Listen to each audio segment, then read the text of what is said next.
Cue the Champions League music. We are done with the group stages, but not done with the greatest competition ever created. Tomorrow, 13 December, it's a Monday. We're gonna find out which teams will be facing each other in the round of 16. I don't know about you, but I'm super stoked for that. But in the meantime, I just had this idea. Why not, use my brains, use my telepathic power, my psychic vision, my magic globe to try and predict, who will be facing who in the round of 16. So I'm just gonna say this out right now. This is kindly sponsored by my opinion because it comes from up here and maybe here as well in the heart.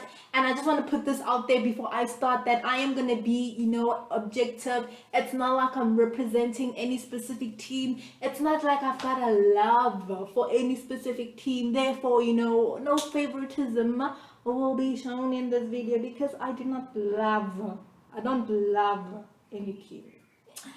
Putting it out there. But yes, if you have your own predictions, let me know in the comment section below. And I know that's not the Champions League logo, but hey, it's my PowerPoint, so gonna do it anyways. Let's go. Alright, so what's on the menu today? On the menu, firstly, because we want to do this formal and we wanna look serious, we don't want to look like, we don't know what we're doing, so you gotta have, like a whole agenda. So firstly on the menu, we have the history. I'm going to give you a brief history of what the Champions League is about. Don't worry, I'm not going to bore you. It's probably going to be like a quick 5 seconds because secondly, we're going to talk about what happened in the group stages, what the outcomes were, but I'm mostly going to focus on teams that topped the group and the runners up because we don't care about Barcelona, Europa League teams. We don't care about them. This is Champions League stuff. And then thirdly, I am going to give you my predictions, who I think is going to be facing who. Obviously, that's what a prediction is. And I can't wait to be wrong because, it's fun, I guess. And then we're going to come to the sad part of the video where we have to, conclude the whole thing and say goodbye and see what happens tomorrow. And again, that is not the Champions League logo. I'm very aware. I am very much aware, but kind of looks the same, doesn't it? No? Okay, good. Alright, history. UEFA Champions League. You might hear people say that a lot, but if you don't know what the UEFA Champions League is, it is the greatest competition of all time. We prioritize this over anything. It's just the Champions League, but the Champions League is owned, is made for one man, and we call him Mr. Champions League. There he is, Mr. Sue, the Sue guy. That is him. That's his competition. And guess what? The Champions League is also made for a specific team. Hello, what? And there you go. That's the history of the Champions League. Argue with yourself. Factos. Factos. All right, and then moving on. I wanna, it's not a PowerPoint without a quote. And because I'm gonna, give you a quote from, the Don, the president of Los Merengues, Los Blancos, and he had this to say about, the Champions League and Super League vibes. He might be beefing with the Champions League. I don't know if you agree with him. You remember? I don't even know why I put this quote. But anyways, moving on. Alright, so the group stage results. So in Group A was it was an interesting group. Many might have called it the battle of the oil clubs, and it was. And the one oil club that topped the group is Manchester City, and then the other oil club that were very unconvincingly and sometimes terrible and sometimes great, and M&M is not doing the things most of the time, but hey, PSG. They are the second, they are the runners-up, the second losers of the group, hey? Do you think they're going to win the Champions League? I think they are not going to win the Champions League, I'm just saying. But anyways, moving on to Group B. Group B, the so-called Group of Death. This was quite an interesting and fun group, a lot of amazing matches. But it was topped off by Liverpool, and they made some history by winning all of their group matches. And this was down to the last day of who will be getting the second spot, and it was like WWE meeting UFC. Atletico took the second spot, And yeah, it should have been poor too, but hey, it was one interesting match. I enjoyed watching this. Red cards all over the place. But yes, Group A and Group B looks like this. And then we move on to Group C, and oh my word, Group C was topped by Ajax Sebastian Haller. He was so superb throughout the competition. If I remember correctly, he currently has 10 goals. He's the leading top goal scorer of the competition, and I believe he tied or he's on par with Cristiano's 2017 record, if I remember my commentary facts. But yeah, something along those lines. And Ajax is also quite an amazing team to watch play in the UEFA Champions League. And then in this group, our second runners-up were Sporting. And then we come to Group D. Nothing special about Group D. You know, it's just that it was just topped by some team named Real Madrid. Don't know who they are. But Group D was the reunion group, because this was the same group as last season, except we didn't. Except there's no Mönchengladbach, just Sheriff. And kudos to Sheriff, they're now to the Europa League with Barcelona. But yes, the second team in this group that made it through is Inter Milan. So yeah, that's the teams. And then for the last two groups, Group E was my absolutely favorite group, and I love this team for what they did. And this team goes by the name of Bayern Munich. And yeah, they showed Barcelona who's boss, and that I love to see it. And obviously Benfica was the second team to make it through. And then Group F.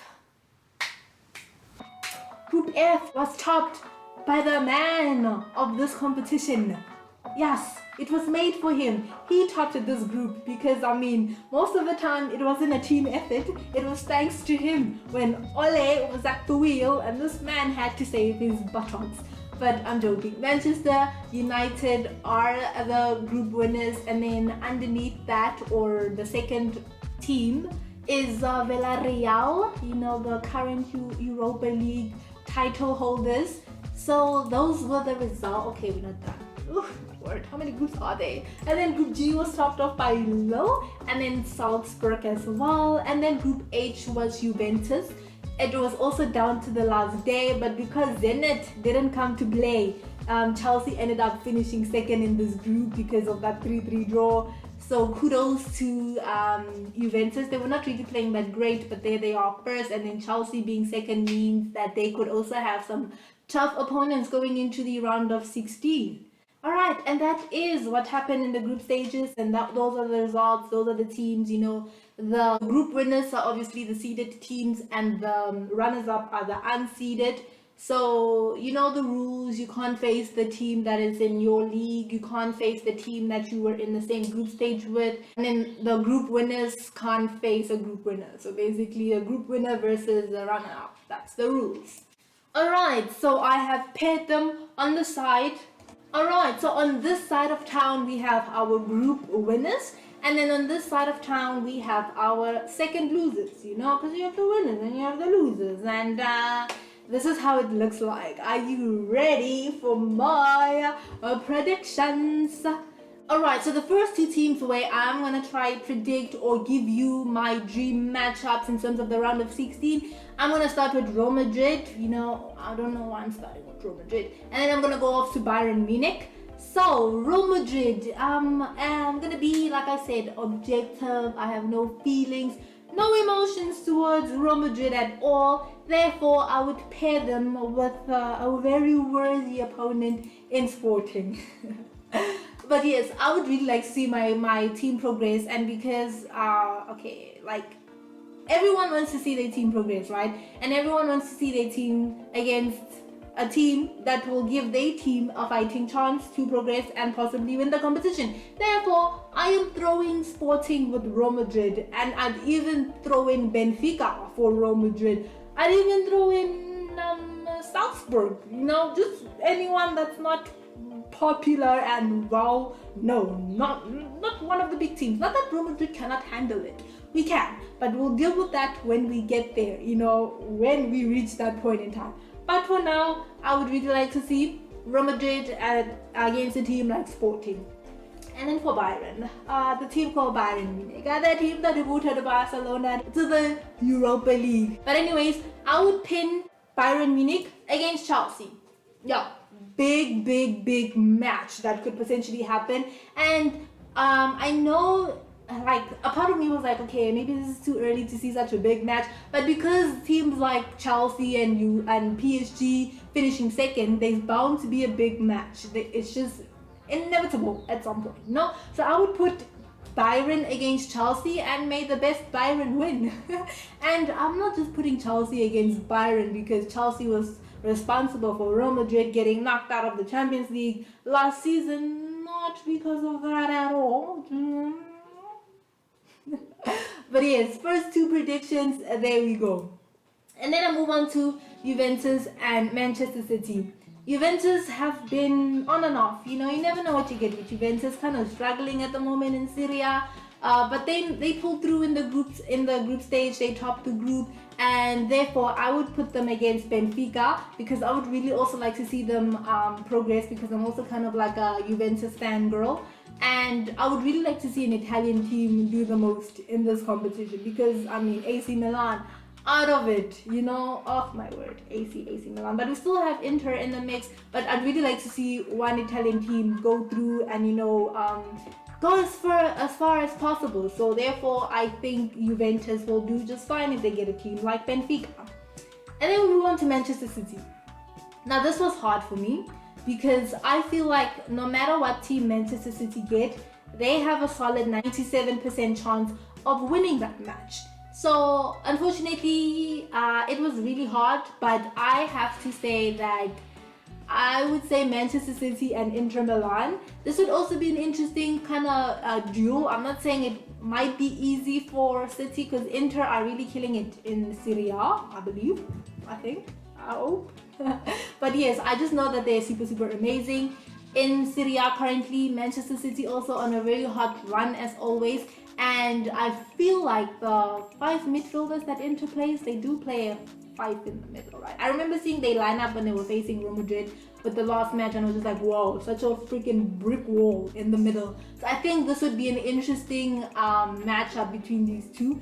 But I think, like I said, no matter which team City gets, they have a solid chance of getting through either way. Moving on to Manchester United and Liverpool. Again, I really was tempted to say Manchester United and PSG because, you know, the Sue guy against the guy that's struggling to score goals in Paris.